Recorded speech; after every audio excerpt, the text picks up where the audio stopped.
Hello, welcome back to the reading of the poem of the Man-God, written by Maria Valtorta, Volume 4, Chapter 423, Part 1, at Caesarea on the Sea, Parable of the Father who gives each of his children the same amount of money.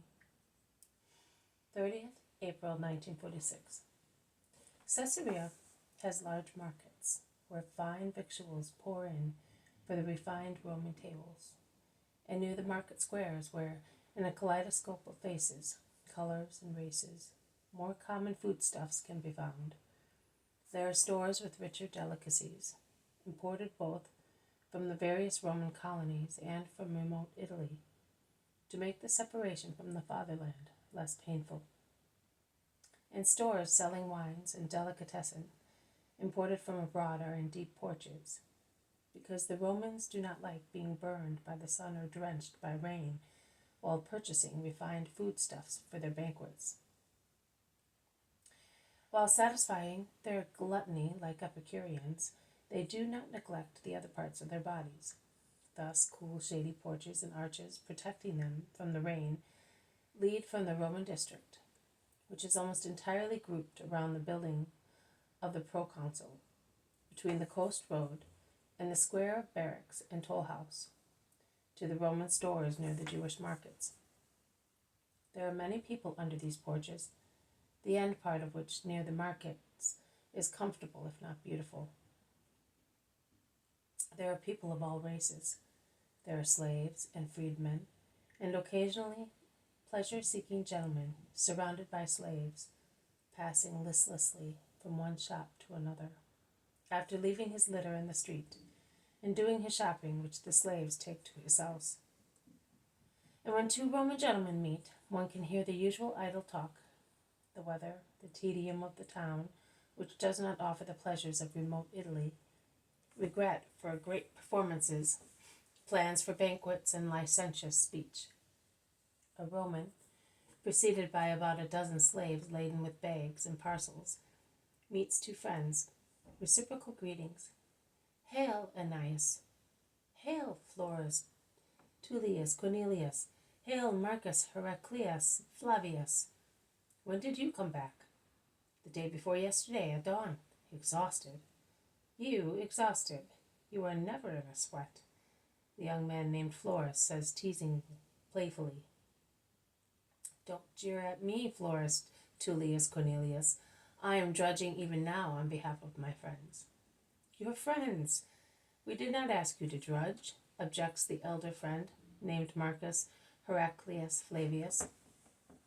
But my love thinks of you, you cruel people who sneer at me. See this procession of slaves laden with goods. Others have gone before them with other goods, and it's all to honor you. So this is your work, a banquet.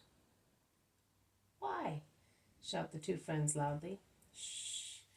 Noble patricians making such a terrible din. You sound like the plebeians of this country, where we are wearing ourselves out in orgies and idleness, because we do nothing else. I am still asking myself, why are we here? What tasks have we got? To be bored to death is one. To teach the hired female mourners here how to live is another.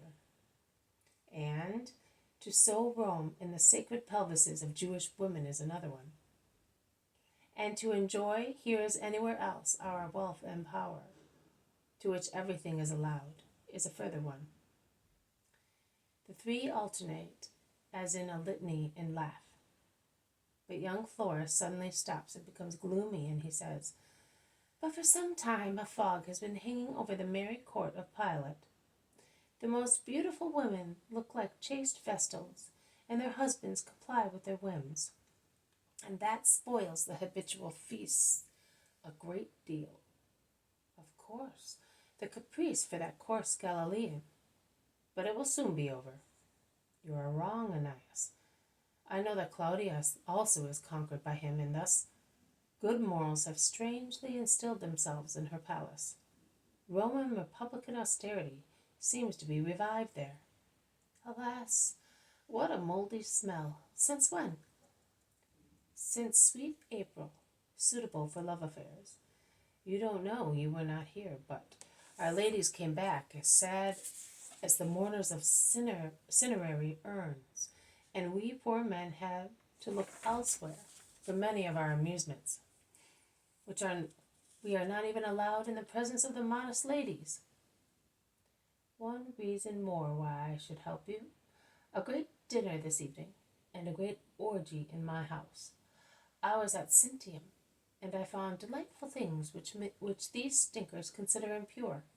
Peacocks, partridges, and all kinds of moorhens, and little wild boars removed alive from their mother, which had been killed, and bred for our dinners.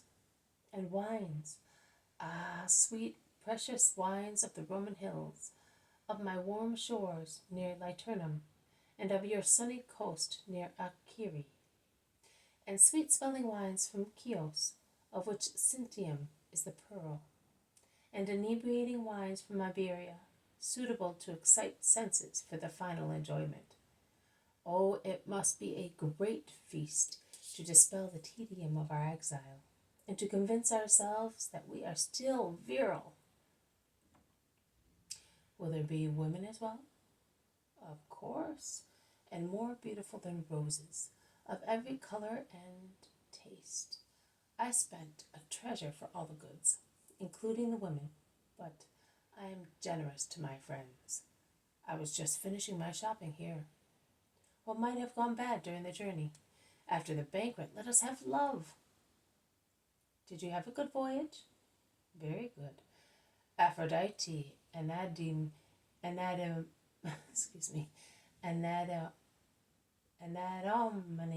was friendly to me. In any case, I am dedicating tonight's rite to her. The three men laughed grossly, anticipating the oncoming shameful pleasures. But Florus asks, but why this exceptional feast? What's the reason for it? 3 reasons. My beloved nephew, in the next few days, will begin to wear his toga virilis. I must celebrate the event. Obedience to the foreboding that Caesarea was changing into a distressing abode, and that it was necessary to discredit fate by means of a rite to Venus.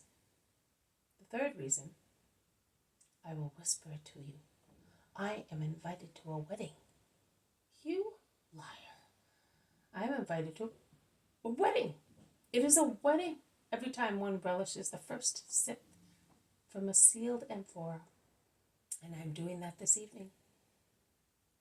20,000 sesterces, or if you prefer so, 200 gold pieces I paid for her, because in actual fact, that is what I had to give for her, including brokers and the like. But even if Venus had given birth to her at dawn in April, and had made her with foam and golden beams, I would not have found her more beautiful and pure. A bud, a closed but and I am her master. Profaner, says Marcus Heraclius jokingly. Do not play the censor, for you are my equal. After Valerian left, we were bored to death here, but I am replacing him. We must take advantage of the experience of our forefathers. But I will not be so foolish to wait as he did for the girl, who is fairer than honey, and whom I have called Galla Cyprina, to be spoiled by the sadness and the theories of emasculated philosophers who do not know how to enjoy the pleasures of life. Bravo! But Valerian's slave was a learned woman and became mad reading philosophers. Soul, second life, virtue, a lot of nonsense. To live is to enjoy oneself. And we live here.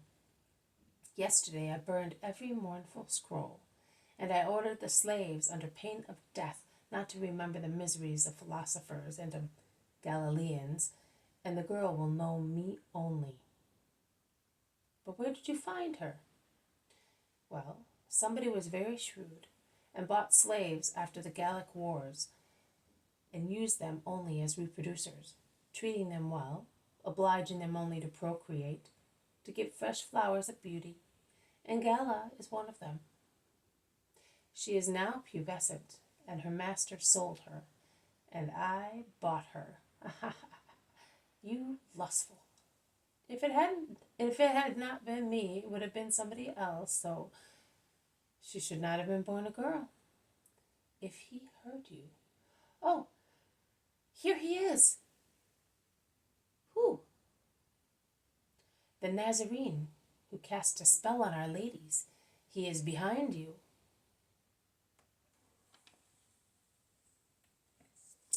This has been a reading from the poem of the Man-God, written by Maria Valtorta, Volume 4, Chapter 423, Part 1.